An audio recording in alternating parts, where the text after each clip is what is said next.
నమస్తే. Welcome to Vibhavali nature. ఇవి నా కొత్తిమీర, మెంతికూర టబ్బులు. ఎందుకు కొత్తిమీర, మెంతికూరని చూపిస్తున్నానంటే, మామూలుగా మనము పాలకూర అయినా, తోటకూర అయినా, పొనగంటి కూర అయినా, చుక్కకూర అయినా ఇవన్నీ మనం కట్ చేస్తూ ఉంటే వస్తాయి. కానీ ఈ కొత్తిమీర, మెంతికూర మాత్రం మనం రెగ్యులర్‌గా వేసుకోవాల్సి ఉంటుంది. నేను మెంతికూర 2 టబ్బులలో, కొత్తిమీర 2 టబ్బులలో వేసుకున్నాను. అట్లే ఈ చిన్న చిన్న టబ్స్‌లో కూడా కొన్ని మెంతులేసుకున్నాను. ఆ 2 గూడా వాడి పడేసిన ప్లాస్టిక్ డబ్బాలు. ఎంత బాగా వచ్చిందో చూడండి దీంట్లో గూడా. వీటిని మైక్రో గ్రీన్స్ లాగా గూడా యూజ్ చేసుకోవచ్చు. ఇట్లా 2 లీవ్స్ వచ్చినప్పుడు మనం మైక్రో గ్రీన్స్ అంటాము.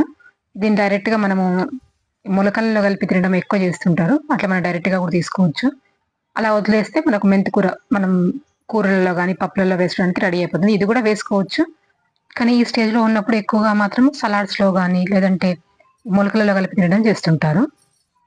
ఈ మెంతికూర అనేది కొంచెం జాగ్రత్తగా పెంచాలనే చెప్పొచ్చు.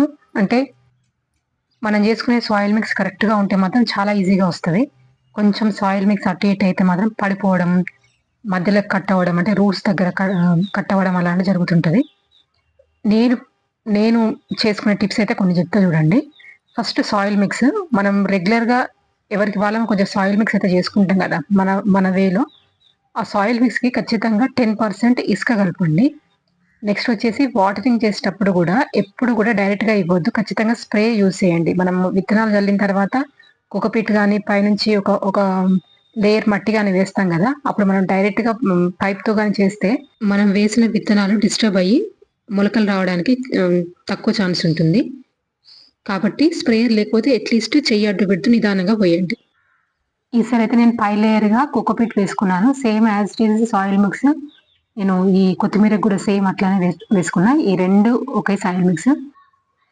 మనం గింజలు వేసుకున్న 3, 4 రోజులే మనకు మొలకలొచ్చేస్తాయి.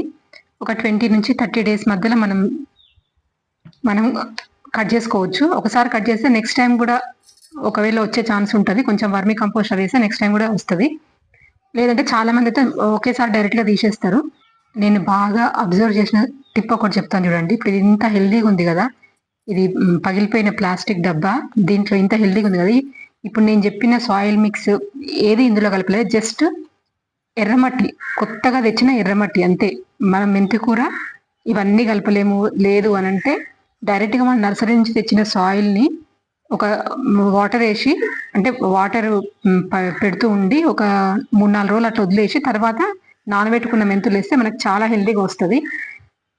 ఒకసారి వస్తది. మనం తెచ్చుకున్న సాయిల్ ఒకసారి, 2 సార్లు వస్తది. తర్వాత నుంచి మళ్ళీ రాదు పడిపోతుంటది. కానీ కొత్త సాయిల్‌లో మటుకు, కొత్త మట్టిలో మటుకు ఖచ్చితంగా హెల్తీగానే వస్తది మెంతికూర. మీరొకసారి ట్రై చేసి చూడండి. మీరు దీనికి ఈ ఆకుకూరల కోసం పెద్ద గార్డెన్ మెయింటైన్ చేయాల్సిన అవసరం లేదు. ఒక 4, 5 టబ్బులు లేదంటే పగిలిపోయిన ప్లాస్టిక్ డబ్బాలు అట్లాంటివి కొన్ని కలెక్ట్ చేసి పెట్టుకొని, డైరెక్ట్‌గా నర్సరీ నుంచి మట్టి తెచ్చుకొని, ఒక 3, 4 రోజులు ఆ మట్టిని తడిపి తర్వాత మనం మెంతులేసుకుంటే సూపర్‌గా వస్తది. ఒకసారి ట్రై చేయండి. ఆ మట్టి పాతగా అయిన తర్వాతనే ఇప్పుడు నేను చెప్పిన సాయిల్ మిక్స్ అనేది చేసుకోవాలి. అంటే వర్మీ కంపోస్ట్, ఇసుక, కోకోపీట్ ఇవన్నీ గూడా యాడ్ చేసుకుంటే మనకి ఇట్లా ఈ టబ్బులో ఎట్లా వచ్చిందో అట్లా మనకు చాలా మంచిగొస్తది. మెంతికూర మనకు రెగ్యులర్‌గా రావాలి అంటే రెగ్యులర్‌గా అంటే ఒకరోజు తప్పించి ఒక రోజైనా కనీసం మనం వంటలలో వాడుకోవాలంటే మాత్రం తప్పకుండా 1 వీక్‌కి ఒకసారి మెంతులు జల్లుకుంటూ ఉండాలి. నాకు ఈ 2 టబ్బుల్లో హార్వెస్ట్ అయిపోయే లోపు నేను ఇప్పుడు చూపించిన కదా చిన్న 2 టబ్బులు అవి మనకి వాడుకోవడానికి వచ్చేస్తాయి. ఈ టబ్స్ ఎప్పుడైతే అయిపోతాయో మళ్ళీ మనము ఆ విత్తనాలు నానబెట్టుకొని మళ్ళీ యేసుకుంటే ఈ చిన్న టబ్బుల్లో మెంతికూర అయిపోయే వరకు మళ్ళీ అవి మనకి యూజ్ చేసుకోవడానికి ఉంటది. ఇట్లా మనం రెగ్యులర్‌గా వేసుకుంటూ ఉండాలి ఇవైతే. ఇవి కొన్నిసార్లు ఇట్లా కట్ చేసుకున్నా గూడా మళ్ళీ వచ్చేస్తది ఇంకొక కోతకి. లేదు అంటే మనం డైరెక్ట్‌గా రూట్స్‌తో సహా తీసేసుకోవచ్చు. ఇది నిన్నొక్కరోజు కొంచెం వాటర్ ఎయలేదు వర్షం వస్తుందని. అందుకనే కొంచెం ఆరిపోయినట్టు అనిపిస్తుంది ఈ టబ్బు. పక్కన టబ్ అయితే కొంచెం నీడలో ఉంది గాబట్టి అది ఫ్రెష్‌గానే అనిపిస్తుంది. చాలా మంది మెంతికూర పడిపోతది అంటారు గదా! పడిపోతుందని జెప్పేసి వదిలేయకుండా ఒకసారి నేను చెప్పిన ట్రిక్ ట్రై చేయండి. కొత్త మట్టి తెచ్చి ఏదన్నా ఒక కంటైనర్‌లో వేసేసి కొంచెం ఒక 2, 3 రోజులు నానబెట్టి తర్వాత మెంతులేయండి. ఖచ్చితంగా వస్తది. పడిపోకుండా చాలా ఈజీగా వస్తది. ఖచ్చితంగా ట్రై చేయండి. అలా 2 సార్లు యూజ్ చేసిన తర్వాత మళ్ళీ నేను చెప్పిన సాయిల్ మిక్స్ ఒకసారి కలుపుకుంటే మనకు రెగ్యులర్‌గా వస్తది. ఇందులో ఐరన్ శాతం ఎక్కువుంటది. కాబట్టి వారంలో కనీసం 3, 4 సార్లు మనం ఇది తీసుకోవడం బెటరు. మనం పప్పులో వేసుకోవడము, లేదంటే పచ్చడిలాగా చేసుకోవడము. కర్రీలాగా చేసుకోవడము, లేదు అంటే సన్నగా తరిగి చపాతీలలో కలుపుకోవచ్చు, లేదంటే ఆమ్లెట్లో కూడా వేసుకోవచ్చు. ఏదో విధంగా మనం తీసుకునే ప్రయత్నం చేయాలి. ఈ కొత్తిమీర కూడా సేమ్ సాయిల్ మిక్స్ నేను 2 టబ్బులలో వేసుకున్నాను. ఈ టబ్ కంప్లీట్ అయ్యేసరికి మనకు ఈ టబ్బు హార్వెస్టింగ్కి వచ్చేస్తుంది. ఆ రెడీ అయిన టబ్ మాత్రం తీసుకెళ్ళి నేను కింద కిచెన్ బాల్కనీలో పెట్టుకుంటా. ప్రతిసారి పైకి రాలేము కదా అప్పటికప్పుడు వేసుకోవడానికి. ఈ టబ్లో అయితే ఏం గింజలు వేసానో కానీ కొత్తిమీర అయితే వచ్చింది మొత్తము. ఇందులో అయితే ఎర్ర తోటకూర గింజలు వేసుకున్నాను. ఇంకా జర్మినేట్ అవ్వలేదు. ఒక 2-3 డేస్ అవుతుంది వేసి అంతే. ఈ టబ్బులు చూస్తుంటే గ్రీనరీగా చూస్తుంటేనే కడుపు నిండిపోతుంది. ఎంత హ్యాపీగా అనిపిస్తుందో ఈ 3-4 టబ్బులు చూస్తుంటే మాత్రం. ఈ ఆకుకూరల వరకు అయితే పైన టెర్రస్ మీదనే కాదు, చిన్న చిన్న బాల్కనీలో కూడా ఖచ్చితంగా మెయింటైన్ చేయొచ్చు. ఈజీగానే ఉంటుంది. ఈ టబ్లో కొంచెం మెంతికూర ఎక్కువనే ఉంది కాబట్టి కొంచెం సగానికి సగం తీసుకుంటున్నా.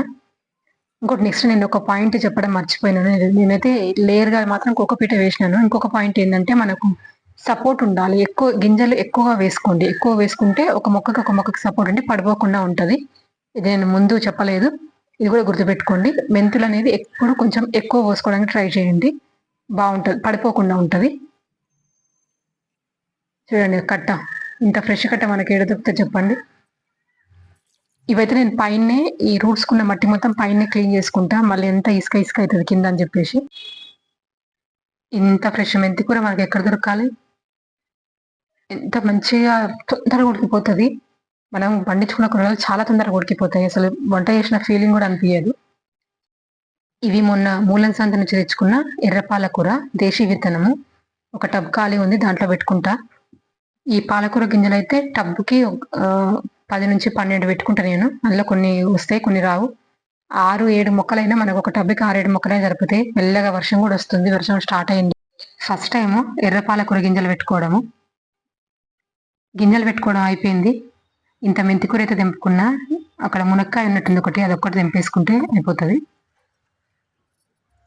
మెంతికూరలోకి టమాటాలు, మనం పప్పులో అయినా కర్రీలో అయినా టమాటా యాడ్ చేసుకుంటేనే కొంచెం టేస్ట్ ఉంటుంది. ఇది కొమ్మతో పెట్టిన చెట్టు, ఇంతకుముందు వీడియోలో కూడా చెప్పిన. ఈరోజు అయితే ఒక మునక్కాయ తెంపుకుంటా. 3 వచ్చినాయి.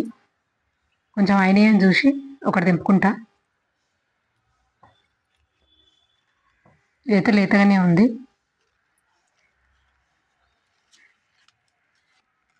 ఇది ఒక్కటి తెంపుకుంటున్నా. మంచి సైజులో వచ్చింది. ఇది ఈరోజు వీడియో బాగుందనిపిస్తే తప్పకుండా లైక్ చేయండి, షేర్ చేయండి, సబ్స్క్రైబ్ చేసుకోండి. సెలవు.